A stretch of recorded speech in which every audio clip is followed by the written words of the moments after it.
사랑하는 제자교회 성도 여러분, 수요 기도의 시간이 돌아왔습니다. 오늘도 우리 성령 하나님께 우리의 마음의 모든 것들을 아뢰면서 하나님 뜻 가운데 간구하고 구하는 우리 귀한 시간이 되시기를 바랍니다. 우리 묵상으로 나가겠습니다. 살아계신 하나님 아버지, 주 예수 그리스도를 통해서 우리에게 허락하신 하나님의 자녀됨을 진심으로 감사하면서 오늘 성령 하나님의 인도에 따라서 하나님 자녀답게 생각하고 하나님 자녀답게 행하는 그러한 사람으로 기도하고 말씀 듣고 은혜가 충만한 시간이 되기를 원합니다. 성령 하나님께서 이 한 시간에 기도회를 친히 인도해 주시옵소서. 예수님의 이름으로 기도합니다. 아멘. 우리 찬송가 543장 어려운 일 당할 때 나의 믿음 적으나 우리 찬양하면서 하나님께 나가도록 하겠습니다. 543장입니다. 찬송가를 피시고 우리 하나님을 향하여 찬양하러 영광 돌리겠습니다. 어려운 일 당할 때 나의 믿음 적으나 의지하린 내 주를 더욱 의지합니다. 세월 지나갈수록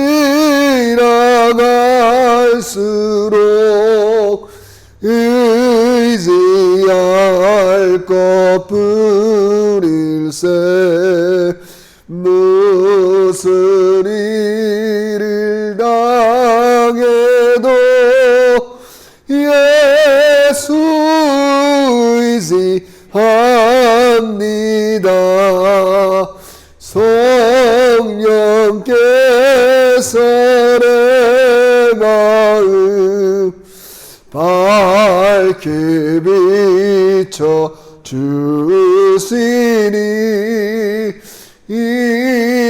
인도하심 따라서 주만 의지합니다. 세월 지나갈수록 의지할 것뿐일세. 무슨 일을 당해도 예수 의지합니다. 밝을 때의 노래와 어두울 때의 기도로 위대할 내 도움을 주께 간구합니다. 세월 지나갈수록 의지할 것뿐일세. 무슨 일을 당해도 예수 의지합니다. 생명이 있을 동안에 예수 의지합니다. 천국 올라가도록 의지할 것뿐일세. 세월 지나갈수록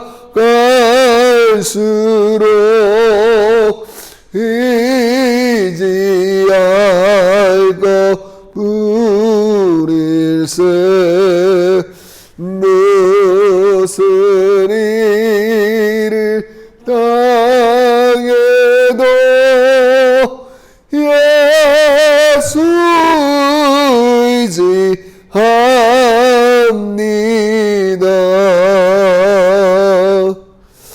아멘. 우리 찬양 그대로 우리가 세월이 지나갈수록 더 우리가 해야 될 것은 예수님 의지하는 겁니다. 특별히 어려운 일을 당하는 많은 사람들이 있습니다.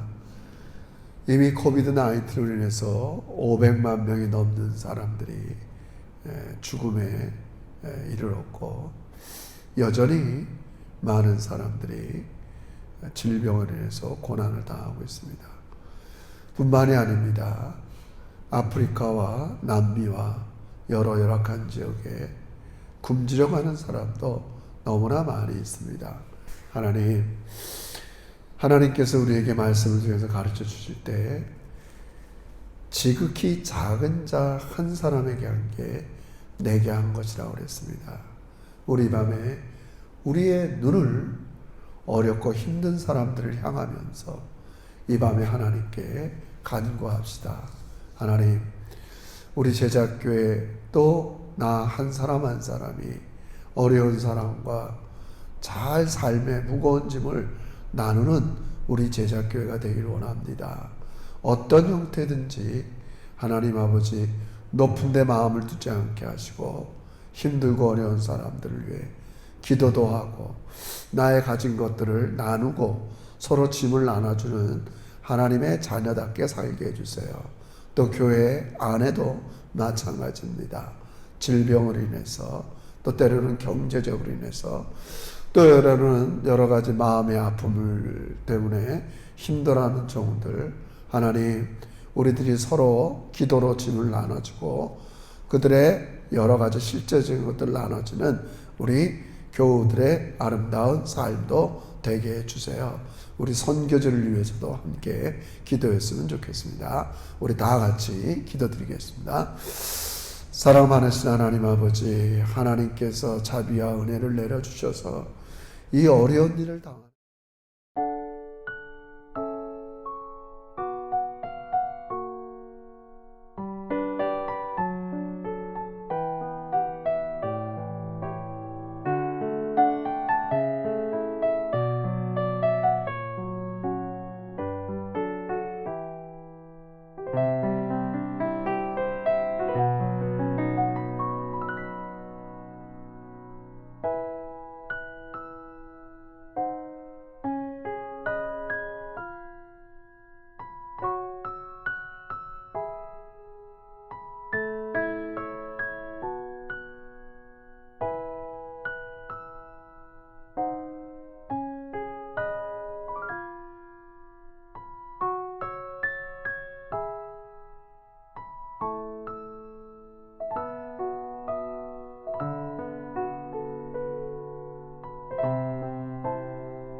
아멘. 오늘 주신 하나님 말씀 같이 보도록 하겠습니다. 오늘 바이블 타임 사도행전 15장 되겠습니다. 우리 사도행전 15장 22절입니다. 247면 여러분 바이블 타임이나 성경 신약 성경 247페이지 사도행전 15장 22절에서 29절까지 우리 같이 읽도록 하겠습니다. 여러분도 집에서 같이 읊조리면서 같이 따라 읽었으면 좋겠습니다. 22절입니다. 이에 사도와 장로와 온 교회가 그 중에서 사람들을 택하여 바울과 바나와 함께 안디옥으로 보내기로 결정하니 곧 형제 중 인도자인 바시바라 하는 유다와 실라더라. 그 편에 편지를 붙여 이르되 사도와 장로들 형제들은 안디옥과 수리아와 길리기아에 있는 이방인 형제들에게 문안하노라. 들은즉 우리 가운데서 어떤 사람들이 우리의 지식도 없이 나가서 말로 너희를 괴롭게 하고 마음을 혼란하게 한다 하기로 사람을 택하여 우리 주 예수 그리스도의 이름을 위하여 생명을 아끼지 않은 자니 우리가 사랑하는 바나와 바울을 함께 너희에게 보내기를 만장일치로 결정하였노라. 그리하여 유다와 실라를 보내니 그들도 이 일을 말로 전하리라. 성령과 우리는 이 요긴한 것들 외에는 아무 짐도 너희에게 지우지 아니한 것이 옳은 줄 알았노니 우상의 제물과 피와 목매어 죽인 것과 음행을 멀리할지니라. 이에 스스로 상가면 잘되리라. 평안함을 원하노라 하였더라. 아멘. 사랑하고 축복합니다. 또 이 밤에 함께 말씀 듣고 기도하는 우리의 모든 것들을 우리 하나님께서 아시고 반드시 좋은 것으로 응답하실 겁니다. 여러분 사도행전 15장은 상당히 의미가 있고 역사적으로도 중요한 장입니다. 요즘 말로 하면 최초의 처치 카운셀, 교회 회의가 일어난 그러한 장면입니다. 우리가 계속 며칠까지 이 발단을 다뤘지만 잠시 여러분에게도 한번 설명하겠습니다. 문제의 핵심은 이겁니다. 이제 이방인 중에서 유대인이 아닌 이방인 중에서 예수를 영접해서 그리스도인이 된 사람들에게 유대인 중에서 개종한 그리스도인들이 예를 들어 베드로와 예루살렘에 있는 그런 유대 그리스도인들이 일부가 이렇게 얘기하는 겁니다. 예수를 믿고 구원을 받았지만 하나님의 백성이 되기 위해서는 구약 시대부터 내려왔던 율법과 할례를 행해야 된다.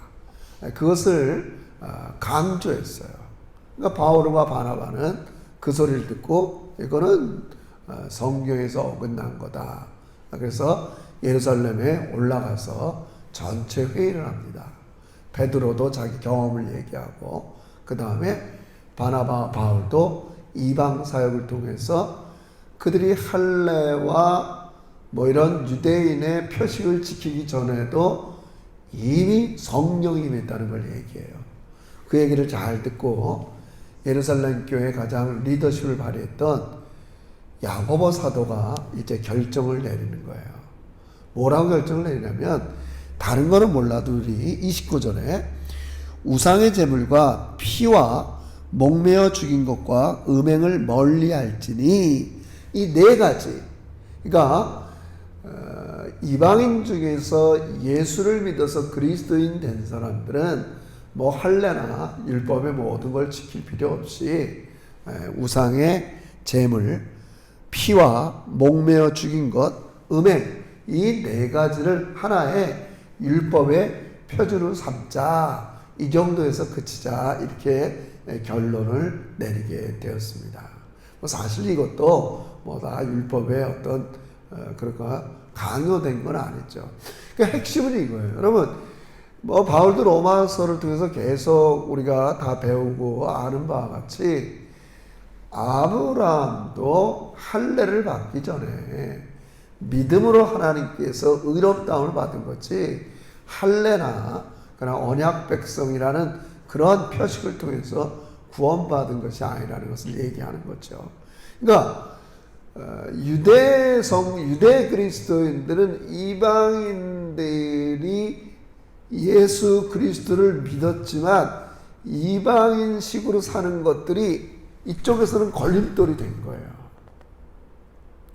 또 유대 성도들이 이방인들이 볼 때는 자기들은 그런 거를 하나도 알지 못하는데 단지 예수만 믿으면 구원받은 줄 알았는데 또 이렇게 유대인이 갖고 있던 구약의 할례 의식과 율법을 얘기하니까 이거는 짐이 될 수밖에 없어요. 뭐 할례를 다시 행하고 또 율법에 특별히 이런 레위기에 있는 많은 것들을 행하려니까 그 자기 문화랑은 맞지가 않는 거예요.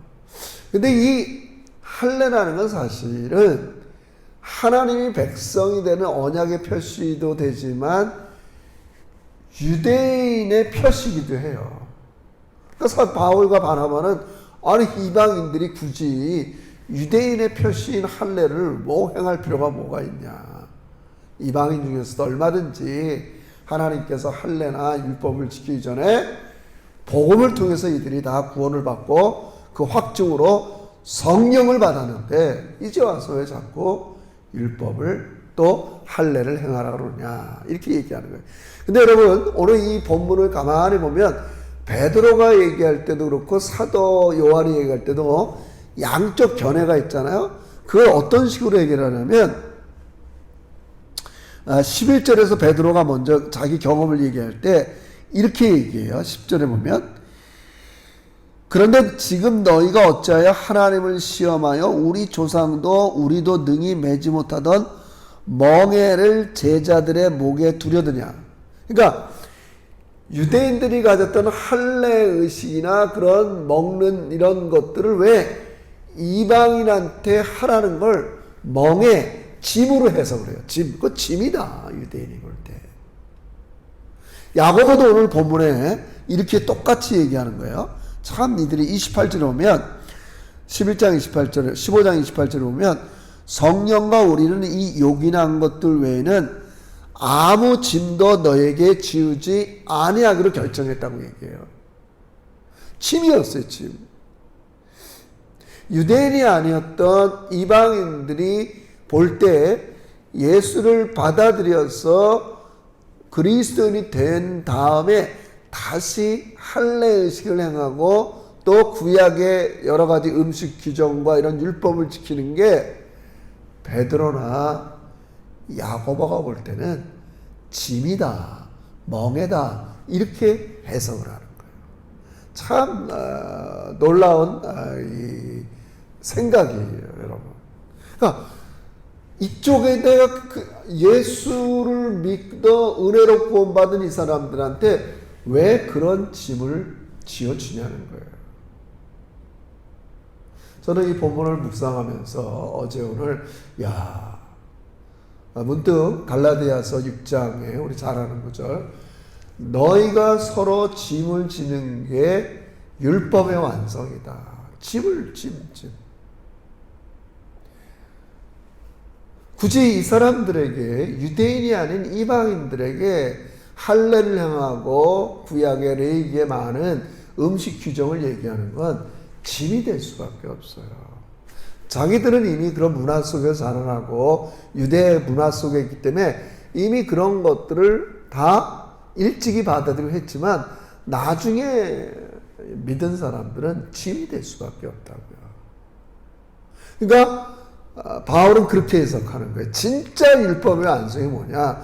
남한테 이렇게 짐이 되는 것을 하지 말라는 거예요. 짐을 나눠주는 거죠. 너도 힘들고 무거운 그런 행위들을 왜 다른 사람한테 지우게 하냐는 거죠. 놀라운 책상입니다. 사랑하는 성도 여러분 마찬가지입니다. 이미 예수 그리스도께서 우리에게 말씀하실 때 수고하고 무거운 짐진 자들아 다 내게로 오라.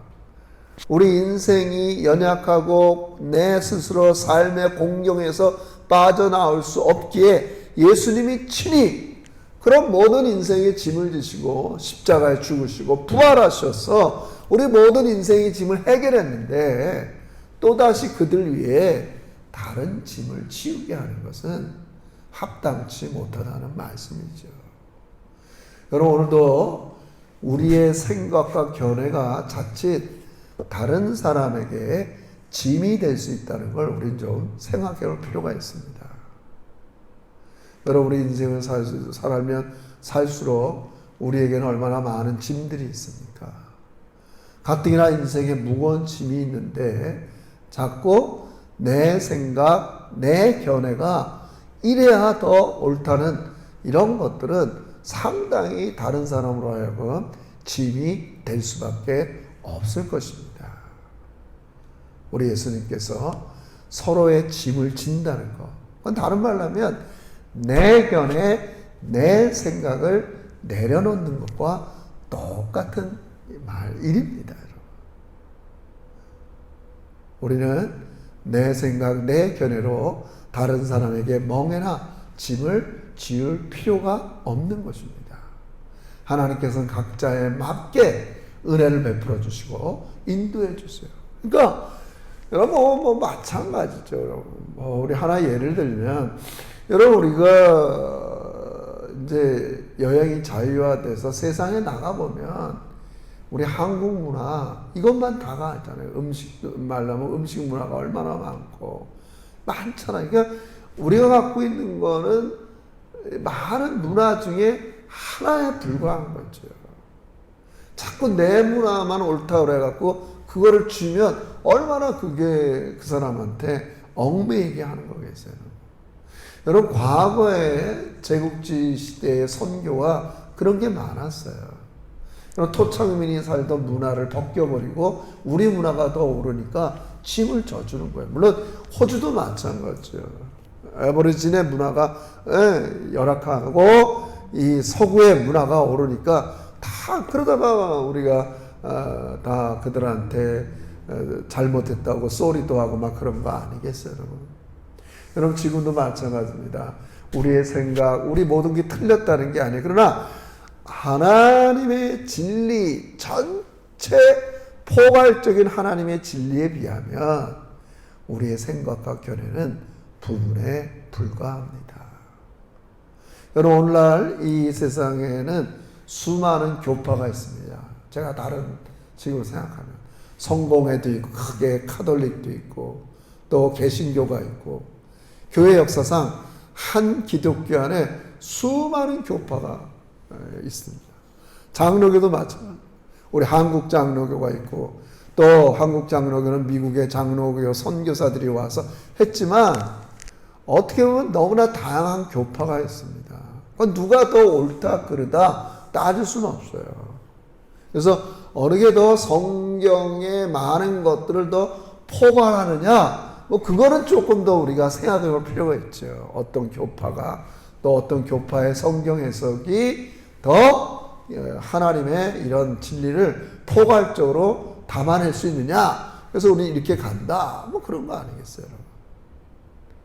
전체 기독교의 부분에 불과하다는 걸 우리는 알아야 됩니다. 우리 기독교 자체도 마찬가지고 이 세상 자체도 마찬가지고 또 여러분과 저의 삶에 일어나는 모든 것도 마찬가지입니다. 그러므로 우리는 항상 겸손하게 내 생각, 내 견해가 하나님이 갖고 있는 성경 전체의 부분에 불과하다. 이런 겸손한 태도를 가지고 오늘 베드로와 야고보가 하는 말처럼 남에게 무거운 짐을 지게 해서는 안 될 것입니다. 최소한의 규범은 우린 다 따라야 됩니다.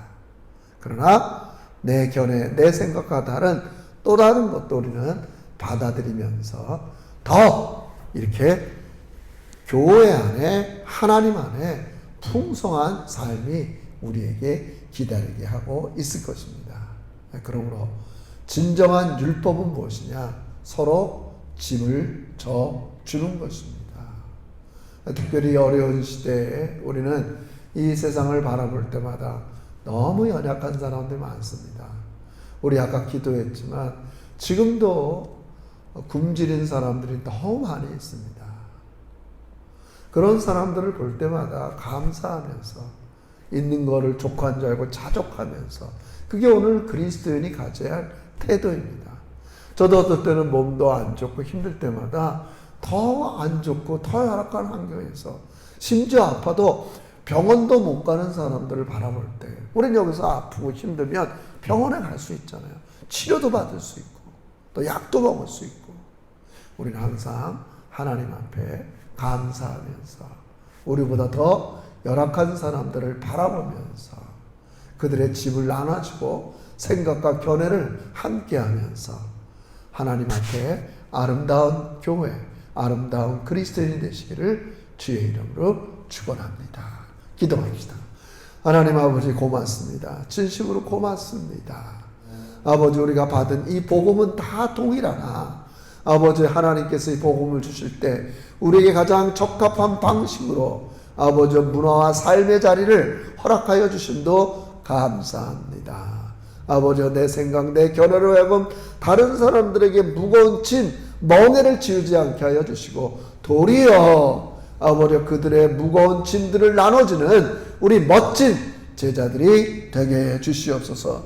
아버지, 지금이야말로 그러한 시대가 도래했습니다. 이 어려운 시대에 우리 주변에 지극히 작은 자를 바라보면서 그들의 짐을 나눠주고 또 서로 종노릇하는 우리 믿음의 제자들이 되게 해 주시옵소서. 지금은 우리 주 예수 그리스도의 은혜와 하나님 아버지의 지극하신 사랑과 성령님의 내주 교통하시는 종이 주께서 주신 복음을 믿으면서 아버지 서로의 무거운 짐을 나누어서 겸손하게 하나님의 뜻을 이루기를 결단하는 머리 숙인 주의 종들과 가정과 자녀들을 위해 이제로부터 영원토록 함께 계실지어다. 아멘. 수고하셨습니다. 여러분, 많이들 힘드실 텐데 가정에서 이럴수록 더 겸손하게 하나님 앞에 무릎 꿇고 또 여러분의 마음을 살피시고 다스리는 성령 하나님께 무시로 간구하고 기도하는 복된 시간이 되시기를 바랍니다. 사랑하고 축복합니다.